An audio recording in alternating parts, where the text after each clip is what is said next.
Good morning students, मैं धीरज sir. आज मैं आपको सब्जेक्ट साइंस में क्लास 4 के लिए चैप्टर 7 पढ़ाने जा रहा हूं। चैप्टर 7 में आप लोग को पढ़ना है सेफ्टी एंड फर्स्ट एड, यानी सुरक्षा और प्राथमिक उपचार। इसी के बारे में इस चैप्टर में पढ़ना है। तो इस चैप्टर को पढ़ने से पहले ब्लैक बोर्ड पर कुछ वर्ड मीनिंग दिया गया है। इस वर्ड मीनिंग को आप वीडियो में देखिए, इसके मीनिंग को याद कीजिए, समझिए, उसके बाद वीडियो देखते हुए इस चैप्टर को पढ़िएगा। इससे आपको समझ अच्छा हो जाएगा इस चैप्टर के बारे में। तो आइए शुरू करते हैं सेफ्टी एंड फर्स्ट एड, यानी सुरक्षा और प्राथमिक उपचार। Let us find out more about safety and first aid। कहता है आओ चले सुरक्षा और प्राथमिक उपचार के बारे में जानें। Accident may happen anywhere at any time। दुर्घटना कहीं भी किसी समय भी हो सकता है। They occur mostly due to our carelessness। दुर्घटना सावधान नहीं रहने के कारण ही होता है। अगर हम सावधान रहे तो दुर्घटना नहीं होगा। Accident are very common in cities. शहर में अक्सर दुर्घटना ज्यादा होता है। To avoid accident we must follow the safety rules. और दुर्घटना से दूर होने के लिए, दुर्घटना से बचने के लिए हमें सुरक्षा के जो नियम है, सुरक्षित रहने के जो नियम है, उसे अपनाना चाहिए, उसे मानना चाहिए। अब देखिए कहां कहां आपको सुरक्षा का नियम अपनाना है, इसी के बारे में पढ़ना है। सबसे पहले पढ़ना है सेफ्टी एट होम। घर पर सुरक्षित रहने के जो उपाय है, नियम है, उसके बारे में पहले पढ़ते हैं। Accident at home are mostly caused by falls burns, electric shock और पॉइजनिंग। सो घर में जो दुर्घटना होता है उसमें गिर जाना, जल जाना, बिजली से झटका लगना और कभी कभी कोई जहरीली वस्तु खा लेना इत्यादि, यही दुर्घटना घर में ज्यादा होता है। इसमें क्या करना चाहिए, कैसे बचना चाहिए, इसके बारे में यहां पढ़ना है। डू नॉट रन अप और डाउन द स्टेयर्स। कहता है सीढ़ी पर नहीं दौड़ना चाहिए, ऊपर नीचे नहीं करना चाहिए, ज्यादा दौड़ना नहीं चाहिए, दौड़ना ही नहीं चाहिए सीढ़ी पर। उसके बाद है keep your floors clean and dry. अपने घर के प्लास्टर को सूखा और साफ रखना चाहिए। Put your toys and bags eight there proper place. आपका जो बैग और खिलौने रखने का जगह है उसी जगह पर रखना चाहिए, इधर उधर नहीं रखना चाहिए। Do not go close to fire. आग के निकट नहीं जाना चाहिए। Be careful while using knife और scissors and the sharp things. कहता है कि चाकू, कैंची या कोई भी नुकीला या तेज चीज जिससे आप कट सकते हैं, उससे सावधान रहना चाहिए। उसको प्रॉपर प्लेस पर ही रखना चाहिए, उसके साथ खेलना नहीं चाहिए। Be careful using electric iron. बिजली के आयरन का प्रयोग करते समय भी बिल्कुल सावधान रहना चाहिए। डू नॉट यूज फायरवर्क्स और स्पार्कलर्स एट और वेरी नियर होम। कहता है कि पटाखा हो गया या आग से खेलने का काम घर के निकट, घर के अंदर नहीं करना चाहिए। घर के बगल में या घर में पटाखा नहीं छोड़ना चाहिए। Do not fly kites standing और ये ट्रेसेस। कहता है छत पर या बाउंड्री सेट करके पतंग नहीं उड़ाना चाहिए। Do not take any medicine without doctor's advice. बिना डॉक्टर के कहे, बिना डॉक्टर के सलाह से कोई भी दवा नहीं लेना चाहिए। तो ये थे घर पर सुरक्षित रहने के नियम। अब पढ़ना है सेफ्टी ऑन रोड। हम लोग रोड, सड़क पर कैसे सुरक्षित रहें, इसके बारे में पढ़ना है। Road accidents are very common specially on the busy roads of towns. सड़क पर दुर्घटना बहुत सामान्य बात है, खास करके शहर में। शहर में ज्यादा सड़क पर दुर्घटना होता है। Many people are killed and may more are injured serious because they do not follow traffic rules. बहुत सारे लोग दुर्घटना के शिकार हो जाते हैं, उनका एक्सीडेंट हो जाता है, कुछ लोग मर भी जाते हैं, कुछ लोग बहुत ज्यादा जख्मी हो जाते हैं। क्यों होता है ऐसा? क्योंकि वो सावधान नहीं रहते हैं, रोड पर सुरक्षा के नियम नहीं अपनाते हैं, इसलिए ऐसा हो जाता है। Here are given some of the road safety rules। कहता है कि यहाँ रोड पर चलने के, सड़क पर चलने के कुछ सुरक्षा के नियम दिए गए हैं, इसके बारे में जानना है। Always walk on the footpath. कहता है हमेशा पैदल पथ पर ही चलना चाहिए, फुटपाथ पर ही चलना चाहिए। If there is no footpath walk on the left side on the road. कहीं अगर पैदल पथ रोड के निकट माने किनारे में नहीं बनाया गया है तो हमें बाएं तरफ से चलना चाहिए रोड पे। Always cross the road at the zebra crossing और cross there is safe crossing. कहता है रोड हमेशा जेब्रा क्रॉसिंग से ही पार करना चाहिए। अगर कहीं जेब्रा क्रॉसिंग नहीं है तो जहां सुरक्षित स्थान हो सड़क पार करने का वहीं से करना चाहिए। Don't try to get down from the running bus. चलते हुए बस से कभी भी उतरने का या चढ़ने का कोशिश नहीं करना चाहिए। Wait for the bus to stop. Bus को रुकने का इंतजार करना चाहिए, बस रुक जाए तभी उतरना चाहिए या उसमें चढ़ना चाहिए। नेवर वॉक अलोंग और on railway tracks and bridge. कभी भी रेलवे ट्रैक, जो रेलवे का पटरी होता है, ट्रेन का पटरी होता है, उस पर हम लोग को नहीं चलना चाहिए। Never get into a car with a stranger. किसी भी अनजान व्यक्ति के साथ उसके गाड़ी में, उसके कार में नहीं जाना चाहिए। Stay out of ditches and away from the ponds. हम लोग को पोखर या पोखरा समझते हैं जिसमें पानी होता है, तो वही कहता है कि पॉन्ड्स यानी पोखर या कोई भी जो पानी का जमने का स्रोत हो, गड्ढा हो, इससे दूर रहना चाहिए। Always tell your friends where you are going. हमेशा अपने दोस्त को ये बता देना चाहिए कि आप कहाँ जा रहे हैं। Try not to go around at night. कभी भी रात में अकेले कहीं जाने की कोशिश नहीं करना चाहिए। तो ये था सेफ्टी ऑन रोड, यानी रोड पर सुरक्षित रहने के नियम। अब हमको पढ़ना है सेफ्टी एट स्कूल। स्कूल में कैसे सुरक्षित रहें इसके बारे में जानना है। Do not try to jump over the desk और टेबल्स। स्कूल में टेबल या डेस्क के ऊपर नहीं कूदना चाहिए। Use sharpener to sharpen your pencil not blade. अपने पेंसिल को छीनने के लिए आप कटर का प्रयोग करिए, न कि ब्लेड का। ब्लेड का प्रयोग नहीं करना चाहिए। Do not play rough games you may get hurt. कहता है आपको ऐसा खेल नहीं खेलना चाहिए जिससे आप जख्मी हो जाए, आपको नुकसान पहुंचे।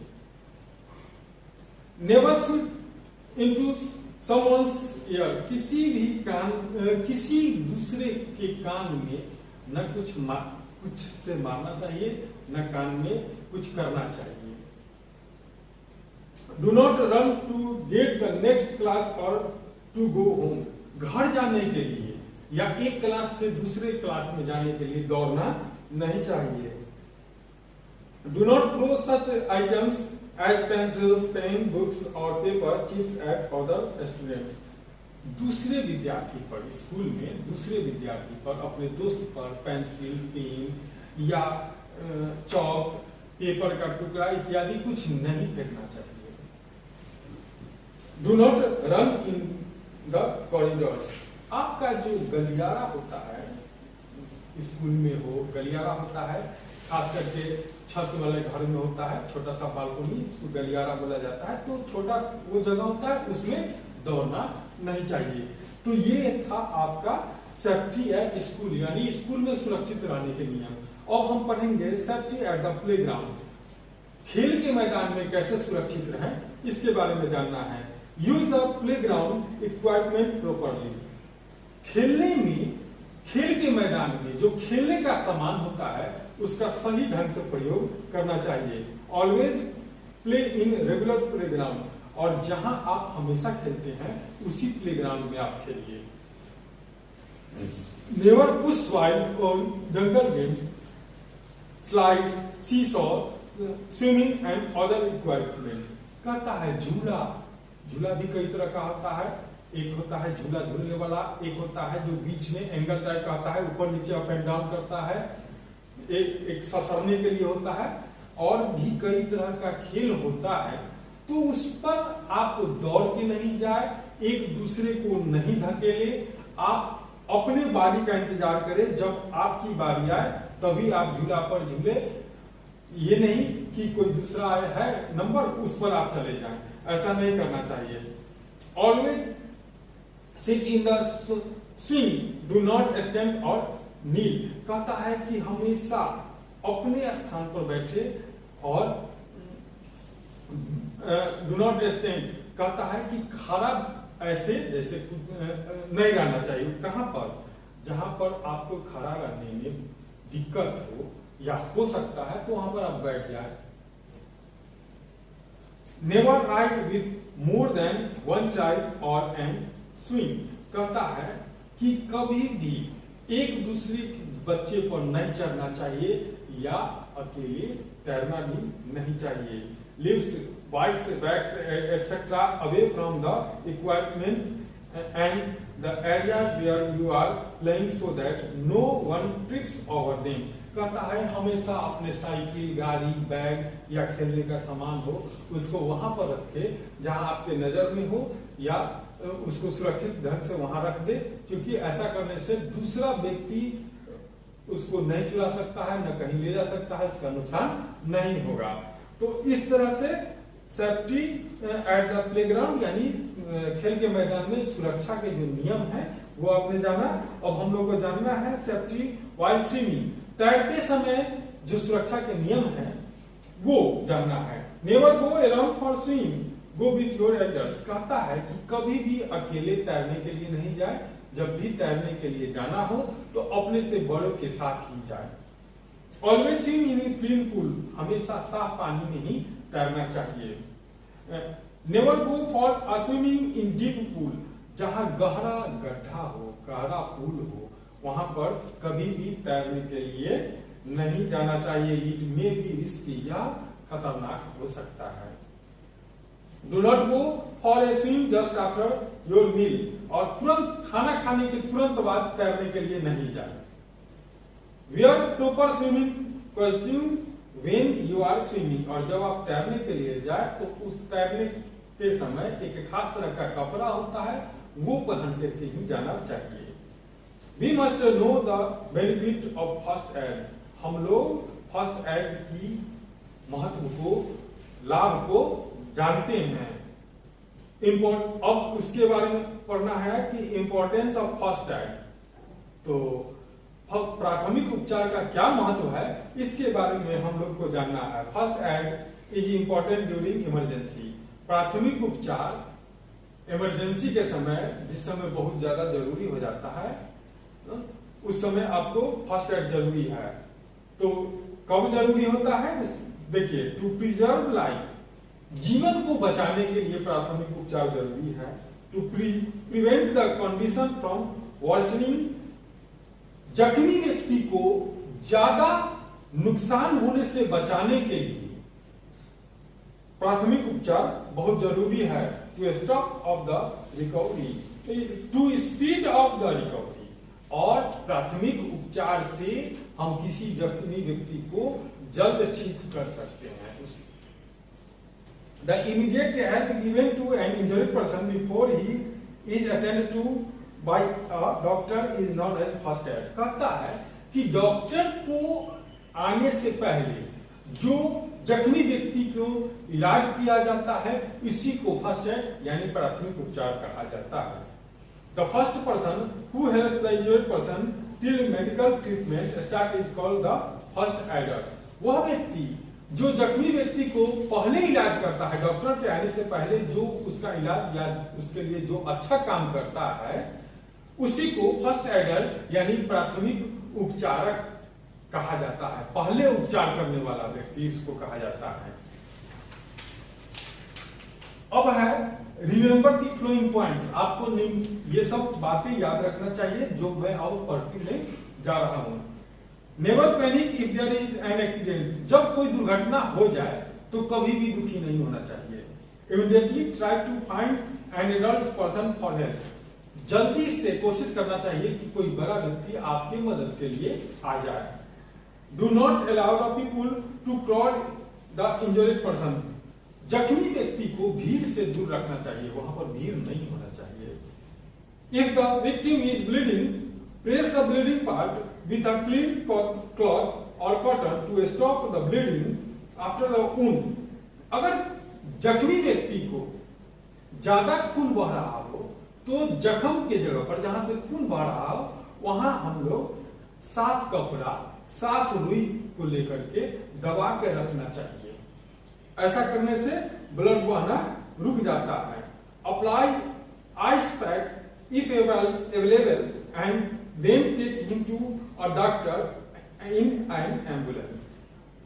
अगर संभव हो तो जहां चोट लग गया है, थोड़ा फट गया है, फूल गया है, तो वहां पर बर्फ के टुकड़ा से सेक देना चाहिए और उसके बाद कोशिश करना चाहिए कि जल्दी से जल्दी एम्बुलेंस बुला करके जख्मी व्यक्ति को डॉक्टर के पास ले जाएं। If the person has fainted, rest his or her head under then his or her body। कहता है this helps to increase the supply of blood to the brain। अगर कोई व्यक्ति जख्मी है तो एक तरह से उस व्यक्ति को सीधा संभव हो तो सुला देना चाहिए, एकदम बराबर करके उसका सिर और पैर दोनों एक समान हो जाएगा, तो इससे उससे उसके शरीर में ब्लड सप्लाई, ब्लड का सर्कुलेशन सही मात्रा में होगा।